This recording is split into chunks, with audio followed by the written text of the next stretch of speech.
different methods of review of literature. Different methods are there. Now the normal method which we use in our Indian studies is, that is an, what you call, there is a order, historical method, and it can be an ascending order or it can be a descending order. There is an author here, then you create an order, ascending or descending. You write out what he has found out or what kind of intent was there while doing your research. That's what you include in that paragraph. There is another method which is called as methodical method. And in that methodical method, you don't go by the order, you go by the issues. You develop arguments in favor of, arguments against of. And then you state down some kind of story based on your arguments. That is a methodical. And ultimately, this chapter is concluded with research gaps.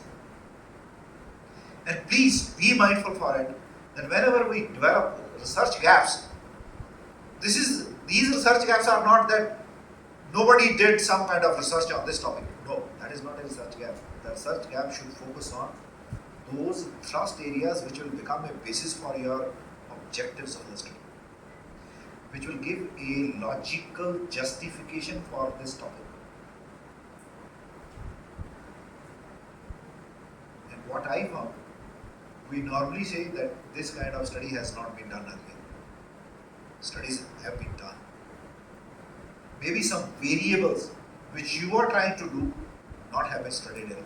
Study has been done earlier. Meaning thereby, when you are identifying your research gaps, you are identifying the research gaps based on the variables which has not been studied, based on the methodology which has not been studied or not applied. It is based on the gaps with regard to the theory which has already been there, but new dimensions are coming up and those dimensions have not been studied. These should be a part of your research gaps. Now coming to your third chapter, that is normally here I have written material methods, normally it is called as research methodology. 9. This is the most important chapter otherwise. You begin with the need of the study. Need of the study involves significance also. Now this need of the study is what are your research gaps. There is a link command, there is a chain command between it. And you cannot have a haphazard logical model. You start with need of the study, which will also signify significance of the study. Then you write down your objectives of the study. And if you feel that your hypotheses are also there, immediately after your objectives, there should be a mention of hypothesis of the study. Because hypotheses have already been driven from your review of literature. Right?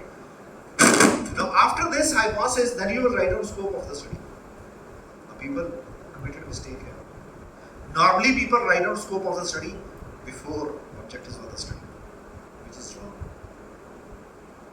You cannot, at least when you make a presentation in your thesis, when you write down while presenting those titles in the thesis, that means what you present first, you decided first. What you presented later, that you decided later. Meaning thereby, if you write down scope of the study first, that you decided at the first line.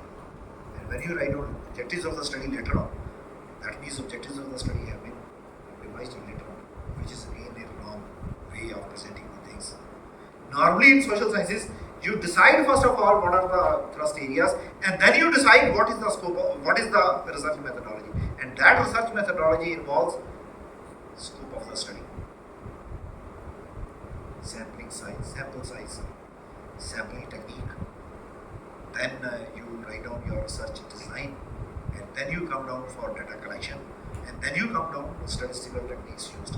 And even when you are talking about scope of the study, let me give you a few tips regarding it. Normally, scope of the study covers about 3 dimensions. One dimension is contextual scope of the study. Contextual scope of the study means There are the variables which you are going to cover under it. All variables you cannot cover because study is limited up to certain variables. That is why we are limiting the scope of study. We are narrowing down the scope of the study. It is not open at all for all variables. That is why we talk the textual scope, which should be narrowed down to your different dimensions and to your variables of the study. Second is geographical scope of the study. Can you study around the world with your all variables? Again, it's not feasible for an individual, rather even for institutions. Then again you have to narrow down your scope of study with regard to geography. Geography, the area which you are going to study. Let's say one area is your Pathan Theta, second area is your Kottayam, third area, let's say Thiruvananthapuram. You have narrowed down your geographical area beyond which you will not move. That you have to write down in your scope of the study, which you call geographical scope of the study. Third is time period scope of the study. And yesterday again I described that normally people again write down time period for your primary data, which is again mistaken way of presenting it. For primary data, the time period is to be mentioned only when you are going for experimental design. Experimental design means your subjects, your respondents are same at point A of the time and at point B of the time. Your experiment